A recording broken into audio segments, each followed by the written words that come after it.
Hello students, welcome to WB online home tuition. আশা করি তোমরা সবাই ভালো আছো। তো আজকে আমি তোমাদের সাথে শেয়ার করব পশ্চিমবঙ্গ মধ্যশিক্ষা পর্ষদের অষ্টম শ্রেণীর Ryan Martin English question bank solve 2024। তো আজকে যে পেজটি তোমাদের সাথে শেয়ার করব, ফালাকাটা গার্লস হাই স্কুল। তো পেজ নাম্বার হলো 164। তো সেকেন্ড সাবমিটিভ কোশ্চেন নিয়ে আজকে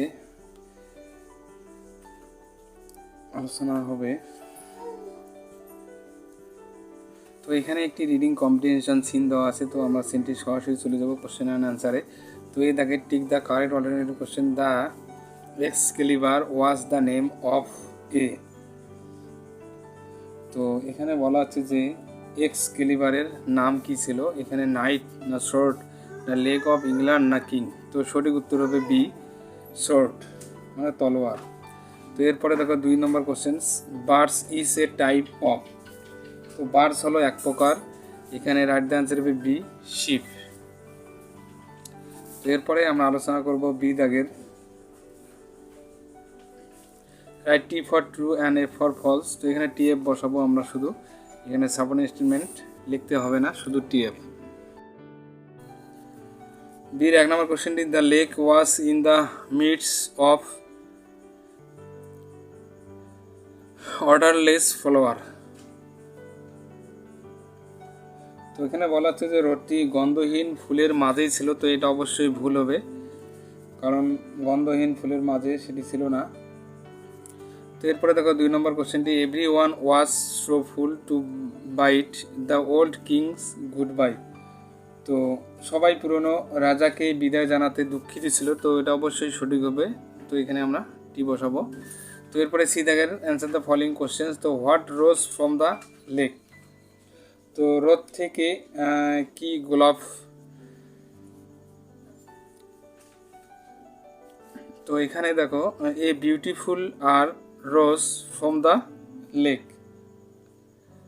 তো এরপরে দুই নম্বর কোশ্চেন দেখো, what did kings Arthur instruct his people. তো রাজা আর্থার তার জনগণকে কি নির্দেশ দিয়েছিল। তো King Arthur instructed his people to put him on a birds. তো এরপরে 3 দাগের দেখো, from where is the extract of the text taken. তো এই গল্পটি কোথা থেকে নেওয়া হয়েছে। তো the extracts of the text is taken from a king's tales. তো এ কিংস টেলস থেকে এই গল্পটি নেওয়া হয়েছে। তো এরপরে এখানে একটি আনসিন দেওয়া আছে। তো রিডিং কম্প্রিহেনশন আনসিন। তো Swami Vivekananda was born as Narendranath Datta in Kolkata on January 12, 1863। তো স্বামী বিবেকানন্দ 12 জানুয়ারি 1863 সালে কলকাতায় নরেন্দ্রনাথ দত্ত হিসেবে জন্মগ্রহণ করেন। তো his father Vishwanath Datta was a learned lawyer at the high court of Kolkata. তো তার পিতা বিশ্বনাথ দত্ত কলকাতার হাইকোর্টের একজন পণ্ডিত আইনজীবী ছিলেন। তো নরেন্দ্রনাথ এডুকেশন ওয়াজ। তো নরেন্দ্রনাথের শিক্ষা ছিল ইররেগুলার মানে অনিয়মিত। In the initial days he studied in a primary school with other children of the suburban area. তো প্রাথমিক দিনগুলিতে তিনি শহরতলির অন্যান্য শিশুদের সাথে একটি প্রাথমিক বিদ্যালয়ে পড়াশোনা করেছেন। তো thereafter he entered into the Metropolitan Institution founded by Ishwarchandra Vidyasagar. এরপর তিনি ঈশ্বরচন্দ্র বিদ্যাসাগরের প্রতিষ্ঠিত মেট্রোপলিটন ইনস্টিটিউশনের ইনস্টিটিউশনে তিনি পড়াশোনা করেন বা প্রবেশ করেন। তো Narendranath was very popular for his knowledge in Sanskrit. তো নরেন্দ্রনাথ তার সংস্কৃত জ্ঞানের জন্য অত্যন্ত জনপ্রিয় ছিলেন। He always spokes the truth. তিনি সবসময় সত্য কথা বলতেন। After school examination he studied at the Presidency college Kolkata. তো স্কুল পরীক্ষার পর তিনি কলকাতার প্রেসিডেন্সি কলেজে অধ্যয়ন করেন। তো young Narendranath came in contact with Keshab Chandra Sen, Debendranath Tagore. The famous members of the Brahmo Samaj. তো তরুণ নরেন্দ্রনাথ ব্রাহ্ম সমাজের বিখ্যাত সদস্য কেশবচন্দ্র সেন ও দেবেন্দ্রনাথ ঠাকুরের সংস্পর্শে আসেন। He was always in search of the questions. তিনি সর্বদা এই প্রশ্নের সন্ধানে ছিলেন যে who can show me God, আমাকে ঈশ্বরকে দেখাতে পারে। Finally he met Shri Ramakrishna, a priest at the temple of the goddess Kali at Dakshineswar. তো অবশেষে তিনি দক্ষিণেশ্বরের দেবী কালীর মন্দিরের একজন পুরোহিত শ্রী রামকৃষ্ণের সাথে দেখা করেছিলেন, whose spiritual influence changed his entire perspectives and later. তো যার আধ্যাত্মিক প্রভাব তার সম্পূর্ণ দৃষ্টিভঙ্গি পরিবর্তন করেছিল। He gots the answer to his question, এবং পরে তিনি তার প্রশ্নের উত্তরও পেয়েছিলেন। In the wake of his father's death, পিতার মৃত্যুর পর, he met Shri Ramakrishna again and accepted him as his spiritual master. তিনি আবার শ্রী রামকৃষ্ণের সাথে দেখা করেন এবং তাকে তার আধ্যাত্মিক গুরু হিসেবে গ্রহণ করেন। Then he came to be known as Swami Vivekananda. এরপর তিনি স্বামী বিবেকানন্দ নামে পরিচিতি লাভ করেন। ওকে, তো আমরা আনসারটি একটু বাংলা মানুষ আলোচনা করলাম। এরপরে কোশ্চেন অ্যান্সারগুলি। Answer the following questions. তো what was the profession of Narendranath father's? তো নরেন্দ্রনাথের পিতার পেশা কী ছিল? তো Narendranath father was a learned lawyer at the high court of Kolkata. তো নরেন্দ্রনাথের পিতা আর কি কলকাতা হাইকোর্টের একজন আইনজীবী ছিলেন। তো হু এস্টাবলিশ দ্য মেট্রোপলিটন ইনস্টিটিউশন।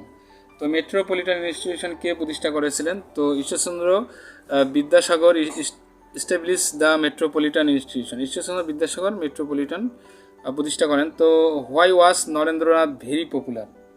তো নরেন্দ্রনাথ কেন খুব জনপ্রিয় ছিলেন? কারণ তিনি তার সংস্কৃত জ্ঞানের জন্য তিনি জনপ্রিয় ছিলেন আর কি। Narendranath was very popular for his knowledge in Sanskrit. তো এরপরে দেখো 4 দাগের, হুজ স্পিরিচুয়ালিটি ইনফ্লুয়েন্সড নরেন্দ্রনাথ। তো কার আধ্যাত্মিকতা নরেন্দ্রনাথকে প্রভাবিত করেছিল? তো শ্রী রামকৃষ্ণাস স্পিরিচুয়ালিটি ইনফ্লুয়েন্স নরেন্দ্রনাথ। তো শ্রী রামকৃষ্ণের আধ্যাত্মিকতা নরেন্দ্রনাথকে প্রভাবিত করেছিল। তো 5 দাগের দেখো, from when did Narendranath come to be known as Swami Vivekananda? তো এটা হবে Narendranath met Shri Ramakrishna again and accept him as his spiritual master, then he came to known as Swami Vivekananda. তো তার পিতার আর কি মারা যাওয়ার পর আর কি নরেন্দ্রনাথ শ্রীরামকৃষ্ণের সঙ্গে দেখা করেন এবং তার আধ্যাত্মিকতা লাভ করেন, এবং তারপর থেকে তিনি স্বামী বিবেকানন্দ নামে পরিচিতি লাভ করেন আর কি। ওকে, তো এরপরে দেখো গ্রামার অ্যান্ড ভোকাবুলারি যে কোশ্চেনগুলি দেওয়া আছে। তো do as directed, he is flying a kite. তো চেঞ্জ দ্য ভয়েস চেঞ্জ করবে এটাকে। তো a kite is being flown by him. তো 2 নম্বর কোশ্চেনটি, he said to her please give me a cup of tea. তো change the mode of narration. তো he requested her to give him a cup of tea. তো number 3, this knight's promise that's the would helps the helpless. তো identify the dependent clause and state it is kind. তো noun clause. তো noun clause হবে that they would help the helpless, এটুকু হবে noun clause. তো এরপরে দেখো 4 দাগের, my purse has been stolen. তো চেঞ্জ দ্য ভয়েস চেঞ্জ করবে এটাকে। তো someone has stolen my purse. তো নেক্সট 5 দাগের দেখো, the swallow will sing forever. তো এখানে ফর ইভারের আমরা যদি অ্যান্টোনিমস মানে বিপরীত শব্দ লিখি, টেম্পোরারিটি লিখবো আমরা, টেম্পোরারিটি। তো এখানে সাময়িকভাবে। তো এখানে 4 দেখা দেবো finds the synonyms of the following words from the unseen passage. তো কোশ্চেন নং 2 মানে আনসিন থেকে এখানে আর্লি দেওয়া আছে। তো আর্লি মানে কি প্রারম্ভিক, তো তাহলে ইনিটিয়াল মানে প্রাথমিক। ওকে, তো এরপরে দেখো এখানে একটি রাইটিং স্কিল দেওয়া আছে। তো write a paragraph on the person who inspires you the most. তো বন্ধুরা এখানে একটি প্যারাগ্রাফ লিখতে হবে। তো এখানে কিছু পয়েন্ট দেওয়া আছে যে যে ব্যক্তি আপনাকে সবচেয়ে বেশি অনুপ্রাণিত করে, তো তার উপর কিছু পয়েন্টের উপর ভিত্তি করে এখানে একটি আমরা অনুচ্ছেদ বা প্যারাগ্রাফ লিখব। তো এই প্যারাগ্রাফগুলি আর কি, তো এই সেকেন্ড সাবমিটিভের যে রাইটিং স্কিলের যে কোশ্চেনগুলি আছে, তো সেগুলি আমরা আলাদা করে ভিডিও তৈরি করে তোমাদের দিয়ে দেব। তো ভিডিওটি কেমন লাগলো অবশ্যই কমেন্ট করে কমেন্ট বক্সে জানাবে, এবং নতুন হয়ে থাকলে অবশ্যই চ্যানেলটিকে সাবস্ক্রাইব করবে এবং বন্ধুদের মধ্যে বেশি বেশি করে শেয়ার করবে। তো বন্ধুরা তাহলে আজকে এই বন্ধু থাক, সবাই ভালো থাকবে, happiness day. Please subscribe my channel. আমার ভিডিও দেখার জন্য তোমাদের সবাইকে অসংখ্য ধন্যবাদ।